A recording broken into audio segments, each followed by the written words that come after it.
savez que le chef de l'État, dans sa sollicitude constante, est toujours très proche de ses citoyens.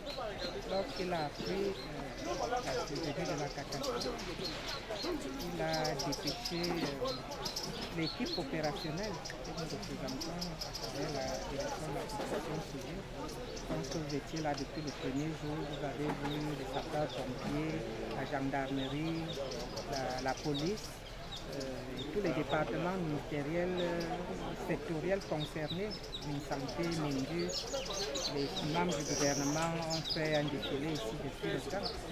Donc, dans l'urgence, il a souhaité que ces citoyens qui se retrouvent sans abri aient quand même un endroit où poser la tête et de quoi manger en attendant que des solutions durables puissent être envisagées.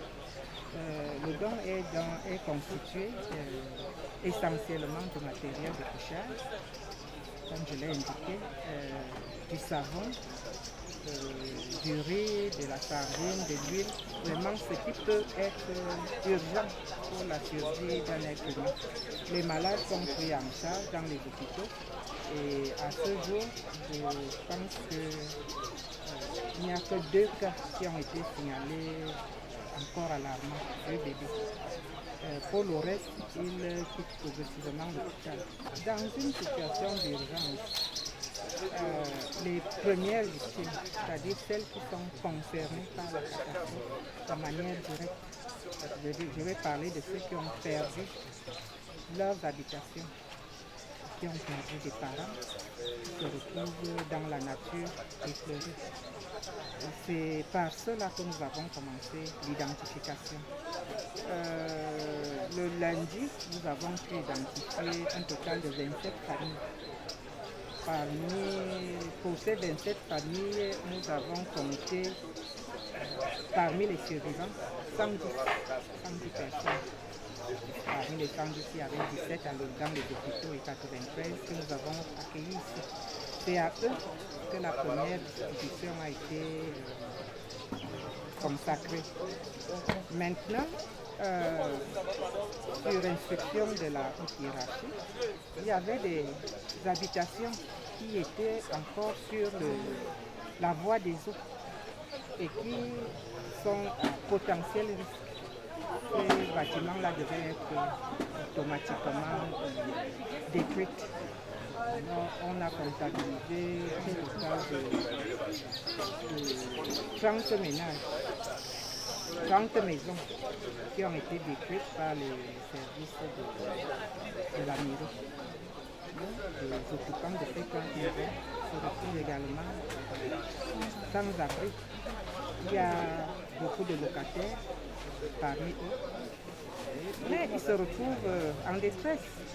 Ils ont également droit aux mêmes attentions. C'est pour cette raison que nous sommes devenus aujourd'hui, après les avoir identifiés, pour leur donner ce petit soutien, en attendant qu'ils trouvent un autre logement, qu'ils aient déjà un matelas poser la tête, un sac de riz, une sardine, ainsi de suite. Le processus se poursuit parce que vous voyez, quand le drame est arrivé, beaucoup ont quitté les lieux dans l'affolement, mais c'est en retrouvant leurs esprits qu'ils reviennent se faire identifier.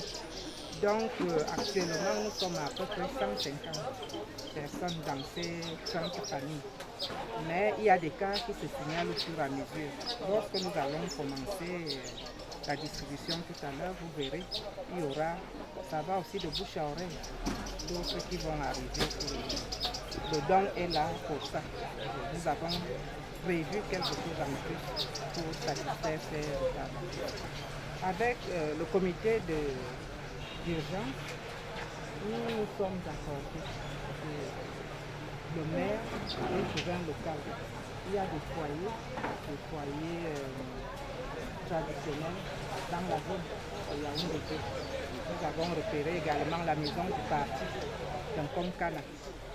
Et je crois l'un des adjoints maires a également recueilli certains chez elle. Donc ils ne sont pas en plein air. Certains ont regagné les familles, la plupart d'ailleurs. Ceux qui ont un parent dans la ville ou un ami qui peut les héberger le temps qu'ils se retrouvent. Mais ceux qui se sont vraiment révélés sans abri sont logés à la maison du parti ou alors à la mairie de Yaoundé. Moi, je n'ai jamais vu un tel genre quelque part. Si le chef de l'État a décidé de donner les dons aux sinistrés, moi, je suis content. Ma population aussi, il est content de recevoir les dons du chef de l'État. Nous sommes tous ici pour accueillir nos amis qui ont perdu les familles. Et nous sommes là pour au moins ce que tout le monde rentre avec quelque chose. Les dons de l'État, c'est pour tout le monde, ce n'est pas pour une seule personne. Donc nous sommes tous ensemble et je suis bien d'accord avec vous. Tous les médias, ici, moi je suis chef de Kolitam. Je suis né ici, j'ai 62 ans. 62 ans. Les gens font du n'importe quoi et ils envoient du n'importe quoi chez les médias. Depuis avant-hier, nous on avait eu 15 décédés. Et aujourd'hui, nous avons au total 28. Les gens parlent du n'importe quoi, puisque c'est tout le monde qui parle ce qu'il veut et il parle ce qu'on ne comprend pas. Il y a 17 blessés dans les hôpitaux que moi-même je suis allé vérifier et j'ai vu. Pour moi, je suis d'accord. Monsieur le sous-préfet est là. On est en train de distribuer les dons que les gens nous amènent. Tout le monde est d'accord avec moi. Il n'y a pas le désordre, ça se passe normalement. On n'a pas de problème. Please, I am very, very happy with you people. With such a situation like this, I pray that God should continue to guide you people so that you can take care of people like us. No matter that we don't have where to sleep, but I know that God is in control. Because a woman like me, I am a widow with my children, and we don't know where to go, as you people can see me like this. Thanks so much.